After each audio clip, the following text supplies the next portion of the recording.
تحدث الناخب الوطني جمال بلماضي حول وضعية اللاعب يوسف عطال والمعاقب في الدوري الفرنسي بسبب تضامنه مع الشعب الفلسطيني. وقال بلماضي خلال الندوة الصحفية التي نشطها اليوم الأحد بسيدي موسى تحسبا لمواجهتي الصومال والموزمبيق: عطال عنصر مهم في المنتخب، لكن عقوبته تشكل عائقا.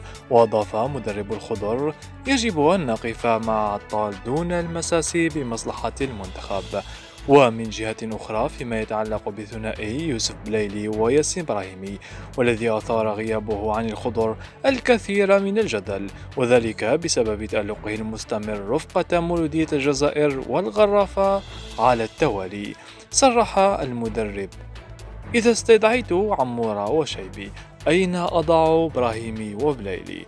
ووصل فيما يتعلق بتواجد اللاعب بن ناصر بالنظر إلى إصابته الأخيرة: بن ناصر غير جاهز لحد الساعة، إذا تعافى نهائيا قبل الكان فمرحبا به.